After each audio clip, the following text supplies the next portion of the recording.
When we last saw Lara Croft in the hit Tomb Raider series, it seemed like the end had come for the popular heroine. She had a very, very near scrape with death at the end of the last Revelation. The temple collapsed around her and her body's been missing, presumed dead, so... We wanted to leave the viewing public on a sort of cliffhanger. Did she die? Didn't she die? And us saying that she was lost, presumed dead, was a way for us to sort of get Lara to refocus on her own life, you know, look back into herself about her priorities, what's important. So, so needless to say, she is alive and well, and she's going to be come out guns a-blazing.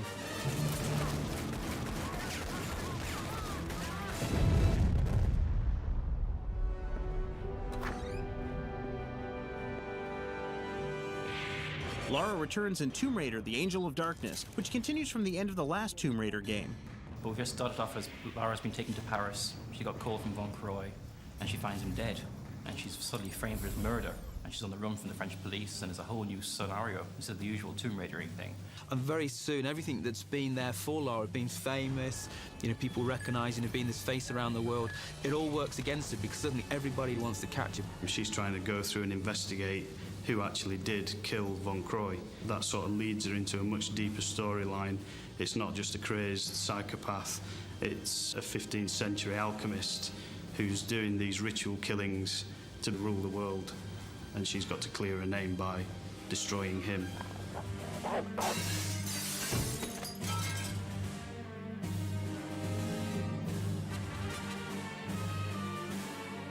As Lara sets out to find Von Croy's killer, she finds that her ordeals have weakened her and that she needs to build up her strength and skills again.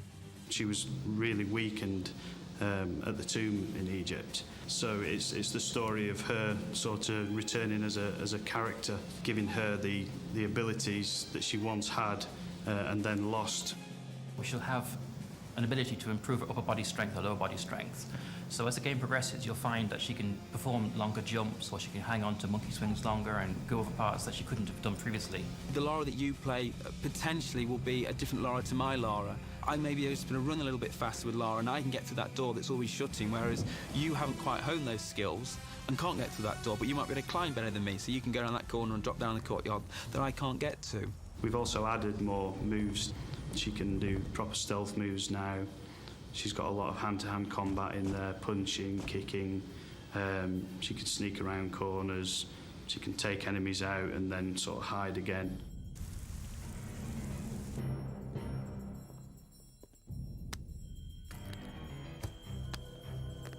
Part of what allowed the core team to develop these new moves for Lara was the power of the PlayStation 2. They further tapped this potential to develop a host of other improvements that will push Lara's adventures to the next level. Everything just goes up to a new level that nobody will have seen before, because we're allowed to do so much more with the PS2. Lara's 8,000 polygons. PS1 version, she was 600. So we've been able to add a whole new dimension of detail to her. She will actually lip sync when she talks to characters. They'll actually, you know, have full facial expressions and lip sync back at Lara. Stock medicinal potions and herbal extracts. This Tomb Raider game is a lot darker than previous games, as in the storyline is much more sinister. So the mood, the atmosphere is something that we've been very keen to create. I think that lends itself to the lighting system. So we've tried to beef up the lighting a lot by adding the shadow maps. In certain areas we've got really very realistic shadows casting across the floor from objects, from Lara, other enemy characters. Everything casts shadows onto everything. Makes a hell of a difference.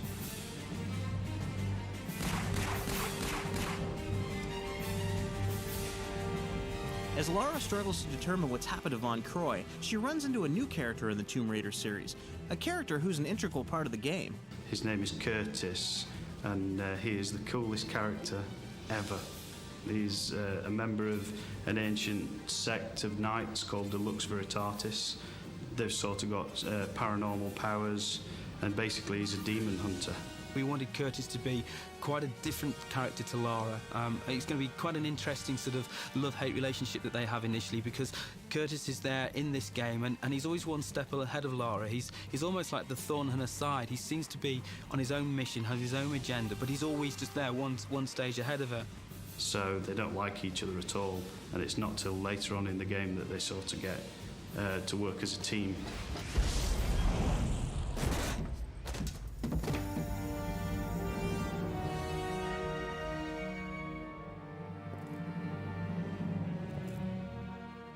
One of the hallmarks of the Tomb Raider series has always been the creative use of puzzles in the game, and Angel of Darkness is no exception. And as we have looked at what people have enjoyed playing in Tomb Raider, it has actually been that sort of hard-edged puzzles. It's been that standing there, knowing where you've got to go, but trying to work out how to solve that puzzle. Also, we've got those sudden death sort of things where if you just don't get it right, she begins to fall, you know, you've got that timing just to grab that ledge or grab that precipice just before she plummets to her death.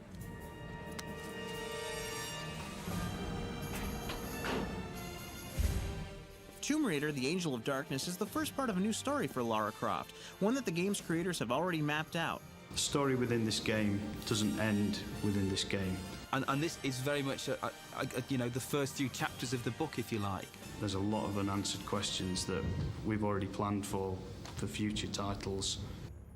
It sounds like the team at Core have plenty of adventures in store for us in the future. Be sure to check out the start of this new era for Lara Croft when Tomb Raider, the Angel of Darkness hits stores late April.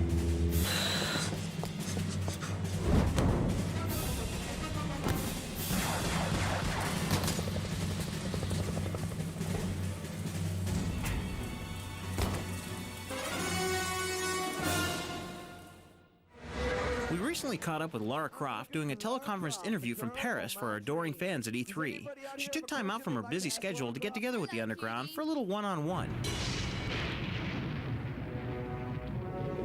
Lara Croft, rumors are that you were dead, so what exactly happened to you in Egypt?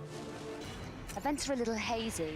I was trapped in an Egyptian tomb, but the Bedouin tribe rescued me and took me in.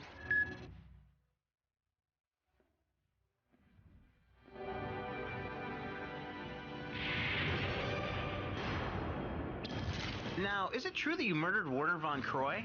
And if not, do you know who did? I don't think so, but events at his apartment are pretty hazy. There's a serial killer on the loose in Paris at the moment. Maybe he's involved. Was he able to tell you anything before he died? He told me that he'd been asked to acquire a number of 14th century artworks from a mysterious client called Eckhart. So, Laura, what's your weapon of choice amongst the considerable arsenal at your disposal? My mind, obviously. Why did you decide to release the console version of the game exclusively on the PlayStation 2? Well, I've always had a close association with Sony. They've been involved with me from the beginning, and I'm over the moon that they'll be exclusively helping console game players to join me in the Angel of Darkness.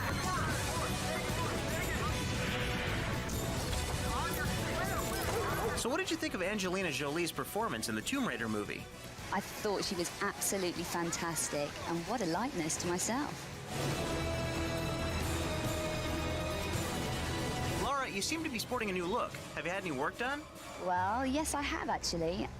I used to be made up of 500 polygons, but now I'm 5,000. What do you think of my new look?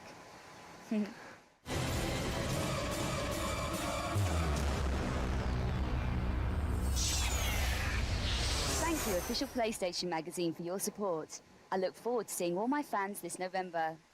Bye for now. It's always a challenge when approaching the creation of a new game. There is pressure to do something different, to lead the way, to deliver even better characters, environments and stories. Over the years with Tomb Raider, each adventure has broken new ground and taken the player to even more exotic locations and arenas. And now onto a new arena, the next generation console.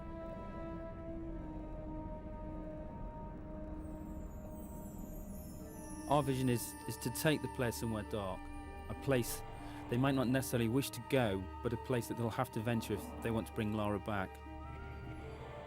This world is from the imagination, but based in reality. A dark world, a dangerous world, a world that reflects the change in Lara. It will be a new experience, one that will almost be shocking to people who have played Tomb Raider in the past. From the catacombs of the Louvre to the alleys of Prague, we searched for the seedier side of life. A world that you wouldn't normally see Lara in, but a world that she has no choice but to inhabit. Like her audience, like the game's consoles themselves, Lara has grown up. Her experiences in Tomb Raider 4 have forced her to question herself. This game will ask more questions of her. It was a very conscious decision to leave out elements of Lara's story since Tomb Raider 4. Certain aspects of that story will return. It's just a matter of when and where. For the first time, Lara will have a moral choice to make. It's no longer a clear-cut case of good versus evil. This is a more complex tale which will ask more complex questions of the player. The player controls how the story develops much more than in previous Tomb Raiders. Basically, when Lara talks to a character, the player can also choose whether Lara is nice, nasty, or dismissive to another character. This game sets a new benchmark for character animation. The new consoles allow for an unprecedented level of subtlety in the way the characters can act. Some characters may betray more than their feelings. In this world, the player should look as well as listen. The advancements in game technology allow for much more complex movement from the characters. They have spines, joints, they even have fingers. They move in different ways. We borrow these movements from real people. The man on the A57, the woman on the bus. They travel much further than they think. The player will choose which paths to take, which characters to trust, which lies to believe, and which enemy to face. Some enemies may become allies. Some enemies may become something far worse. Certain enemies have taken years of conception, gestating through design and redesign. I am the first to see them born, the first to guide them through the early stages, their first steps, their first kills, until they are finally unleashed upon the world.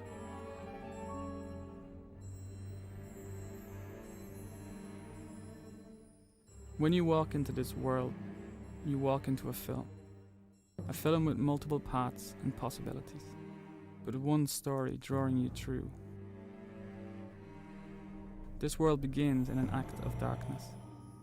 How this world ends is up to you. This is a world of shadows. There is a shadow on Lara. He watches, waits, he bides his time. His name is Curtis. He wants revenge. And Lara will help him extract that revenge.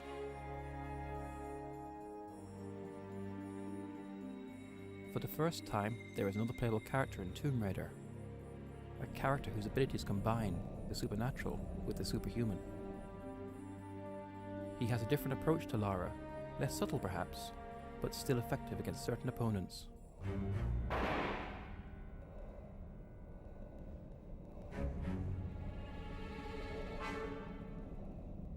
It's a much more intelligent game for the enemies as well as Lara. The PlayStation 2's got much more power to process enemies doing much more complicated things. The enemies in the game have evolved. They will work together. Notice when another enemy is killed and react accordingly. These enemies will pursue Lara. They will not stop. They have not stopped in 600 years. The Monstrum, the Cabal, Eckhart.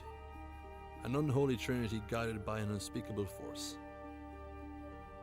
Their origins lie in the annals of alchemy, not in its purported search for the secrets of gold, but in its real search for the secrets of the atom. If you control the atom, you can control life. You can create life, and you can steal life from others.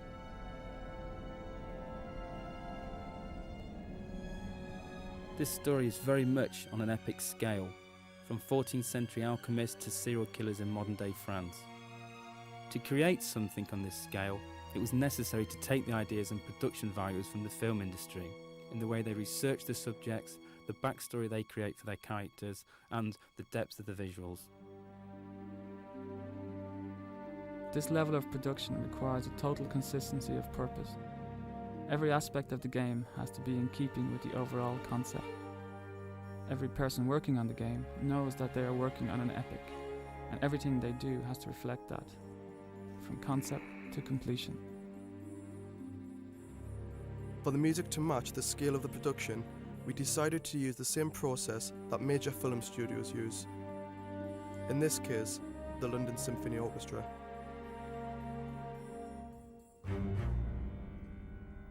It's an overwhelming thought having your music played by 84 of the world's top musicians, but the effect of the music when playing Angel of Darkness will be well worth the shredding of our nerves. On the day of the recording, we are in the good hands of Abbey Road Studios and David Snell, the conductor. In a sense, he visualises the music and translates it to the ears. We wanted the music to be ever-present, draw you into the world without you noticing. Part of the style of this game is that all the elements work together, bide their time, wait for the moments when they're needed. At core, we had a very clear vision of where we wanted to go. We wanted to take the Lara we all knew and put it into a game, a situation that no one knows. Tomb Raider has always set the benchmark for games. This game will be no different. Some may see elements of various filmmakers, such as Luc Besson, David Fincher. Some may see elements of various artists, Grunwald, Bosch. All will see something they haven't seen before. When we wrote this story, we wrote a book. This game is only the first few chapters of that book. This game opens a lot of doors and only closes a few of them.